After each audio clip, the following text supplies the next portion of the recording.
আসসালামু আলাইকুম। সবাইকে স্বাগত জানাচ্ছি শীতের পিঠাপুলির আজকের আয়োজনে। আজ তৈরি করব ডিমের ঝাল পোয়া পিঠা বা ডিমের ঝাল পিঠা।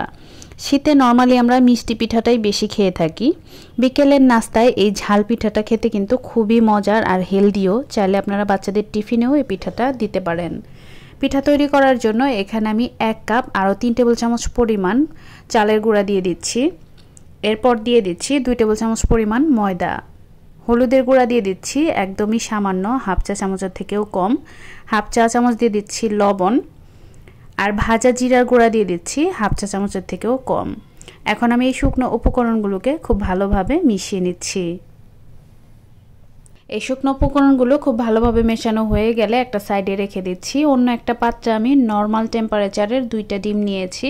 আর ডিমগুলো যেন কোনোভাবে ফ্রিজের না হয়, তাহলে কিন্তু পিঠাটা ফুলবে না। একটা হ্যান্ড উইস্ক দিয়ে অনবরত এভাবে নেড়ে ডিমটাকে ফুম করে নিচ্ছি। যাদের বাসায় ইলেকট্রিক বিটার আছে তারা বিটার ব্যবহার করবেন, এতে করে 1 মিনিটের মধ্যে কিন্তু ফোম হয়ে যাবে।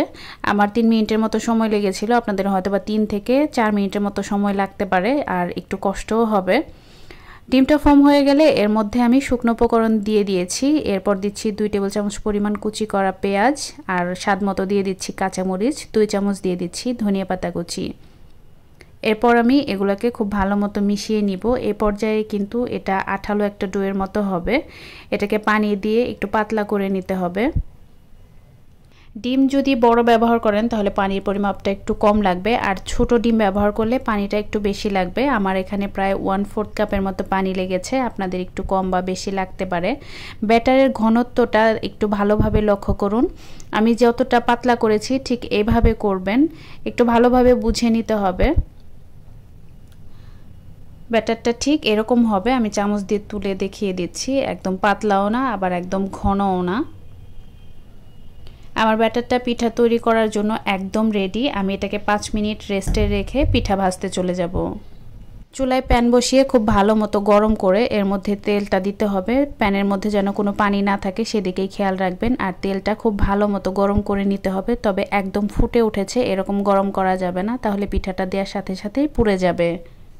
এরপর ব্যাটারটাকে খুব ভালো মতো চামচ দিয়ে নেড়ে তারপর তেলের মধ্যে দিয়ে দিবেন। ব্যাটারটা একটু নেড়ে নিলে এর মধ্যে এয়ার বাবল ক্রিয়েট হবে আর পিঠাগুলোও কিন্তু ফুলবে। পিঠাগুলো একাই তেল থেকে কিন্তু উপরে ভেসে উঠেছে। এটাকে আমি উল্টে দিচ্ছি, আর সাইডে আরও একটা পিঠা দিয়ে দিচ্ছি। এভাবে যখন তেল থেকে পিঠাটা ভেসে উঠবে তখন পাশে আরেকটা করে পিঠা দিবেন, আপনার প্যানে যতটা জায়গা থাকে তাই বুঝে। আর পিঠাগুলো কিন্তু আস্তে আস্তে ফুলে উঠছে। চুলার আঁচটাকে মিডিয়াম টু লোয়ে রেখে পিঠাগুলোকে উল্টে পাল্টে বাদামি রং করে আমি ভেজে নিয়েছি। আর এগুলাকে কিন্তু সর্বোচ্চ আঁচে ভাজতে যাবেন না, এতে করে পিঠাগুলো উপরে খুব দ্রুত কালার চলে আসবে আর ভেতরে ব্যাটারটা কাঁচাই থেকে যাবে। আপনি চাইলে এটাকে একটা কাঠি ঢুকে চেক করে নিতে পারেন, যদি ভেতরে কাঁচা থাকে তাহলে কিন্তু ব্যাটারটা কাঠির গায়ে লেগে আসবে। আমি সবগুলো পিঠা একইভাবে ভেজে নিয়েছি।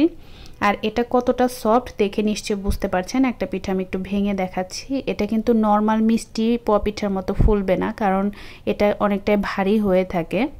আপনি চাইলে এই পিঠাটা এমনিতেও খেতে পারেন অথবা সস দিয়ে খেতেও কিন্তু অনেক ভালো লাগে।